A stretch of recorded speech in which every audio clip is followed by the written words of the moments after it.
ഞങ്ങൾ മുസ്ലിം ലീഗ് നേരത്തെ തന്നെ പറഞ്ഞ ഗൗരവമുള്ളൊരു വിഷയമുണ്ട്. ജിഫ്രി കൊലക്കേസിൽ പിന്നെ അന്നത്തെ എസ് പിയെ കുറിച്ച് ഞങ്ങൾ അന്ന് പറഞ്ഞിരുന്നു ചില കാര്യങ്ങൾ.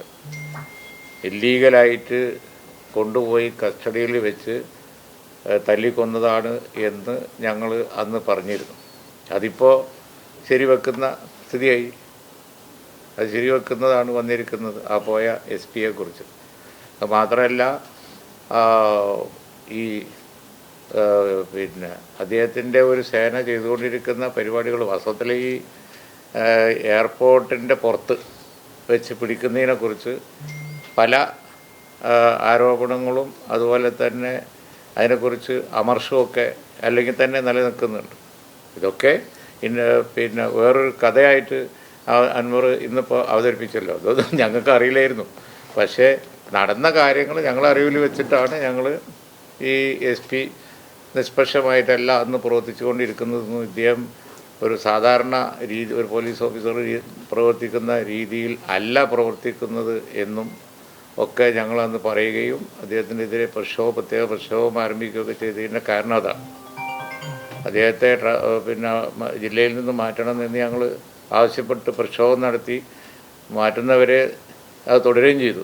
അതിൻ്റെ കാരണം വെറുതെ കേസുണ്ടാക്കുക, അനാവശ്യമായി കേസുണ്ടാക്കുക, എന്തൊക്കെയോ ചെയ്യായിരുന്നു. ഇതുണ്ട്. അദ്ദേഹത്തിൻ്റെ കാലത്ത് പെറ്റി കേസ് പോലും വലിയ കേസാക്കും.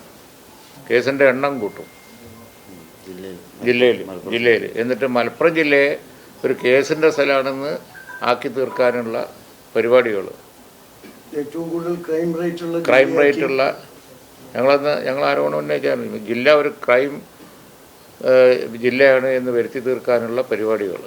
ഞങ്ങളന്ന് മുഖ്യമന്ത്രിയെ കണ്ട് നിവേദനം നടത്തിയതാണ് ഈ വിഷയം.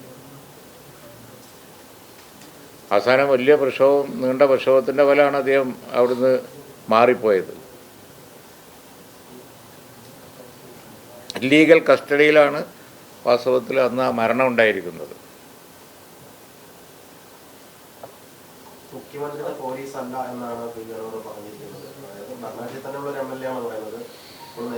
അതിനെപ്പറ്റി കൂടുതൽ ഞങ്ങൾ നാളെ ചർച്ച ചെയ്തിട്ട് എന്താണ് അതിനെപ്പറ്റി പറയേണ്ടതെന്ന് പറയാം.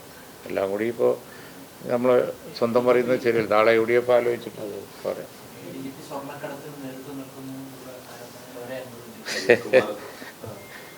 അത് ഒരുപാട് കാര്യം സീരിയസ് ആയിട്ടുള്ള മാറ്ററാണ് പറഞ്ഞതൊക്കെ നമ്മൾ പറഞ്ഞല്ലോ. പിന്നെ ഇതിൻ്റെ ഡീറ്റെയിൽസ് ഒന്നും അറിയാതെ നമ്മളെങ്ങനെ പറഞ്ഞുകൊണ്ടിരിക്കേണ്ടെന്ന് വിചാരിച്ചാണ്. ഉണ്ട്. അതൊക്കെ നിങ്ങൾ കേട്ട പോലെ ഞാനും കേട്ടു. വിശദമായിട്ട് ഞങ്ങൾ കേൾക്കുമായിരുന്നു. ഞങ്ങളൊക്കെ കേട്ടുകൊണ്ടിരിക്കുന്നു. അല്ല, ഇതിപ്പോൾ എന്ത് അന്വേഷണം വേണം, എന്ത് പ്രക്ഷോഭം വേണം എന്നൊക്കെ കൂട്ടായി തീരുമാനിക്കേണ്ട കാര്യം. അതുകൊണ്ടാണ് പറയാത്തത്. പക്ഷേ സംഗതി വളരെ ഗുരുതരമാണെന്നും ഞങ്ങൾ നേരത്തെ ഇതിൽ പറയാനുള്ള കാര്യങ്ങളൊക്കെ നമ്മൾ പറഞ്ഞല്ലോ.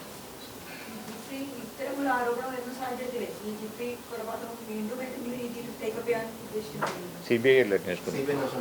സി ബി ഐ അന്വേഷണം ഞങ്ങൾ മൂവ് ചെയ്ത് സി ബി ഐ അന്വേഷണം നേടിയെടുത്തതാണ്.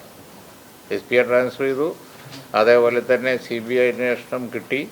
ഇപ്പോൾ സി ബി ഐ അന്വേഷണം നടക്കുകയാണ്. പ്രതികളായ പോലീസുകാരെ അറസ്റ്റ് ചെയ്തു. അല്ല, അതിന് കൂടുതൽ ആലോചിച്ചിട്ട് പറയാം. ഡി ജി പി മറ്റ് പോലീസ് ഓഫീസർക്കെതിരെ പറഞ്ഞ കാര്യങ്ങളുടെയൊക്കെ ഡീറ്റെയിൽസ് ഞങ്ങൾക്ക് അറിയാത്ത കാര്യങ്ങളെക്കുറിച്ച് കൂടുതൽ നമ്മൾ പറയണ്ട. കൂടുതൽ അന്വേഷിക്കട്ടെ, കൂട്ടായി ചർച്ച ചെയ്യട്ടെ, എന്നിട്ട് പറയാം. അറിയാവുന്ന കാര്യങ്ങൾ എസ് പിയെ കുറിച്ചായിരുന്നു അത് വിശദമായി ഞങ്ങൾ പറഞ്ഞു. അതുപോലെ തന്നെ പറഞ്ഞ കാര്യങ്ങൾ വളരെ ഗുരുതരമാണ്. അതിനെപ്പറ്റി കൂട്ടായ ഒരു ആലോചന വേണം. മറ്റു കാര്യങ്ങൾ അറിയില്ല, ഞങ്ങൾ ചർച്ച ചെയ്തിട്ട് പറയാം.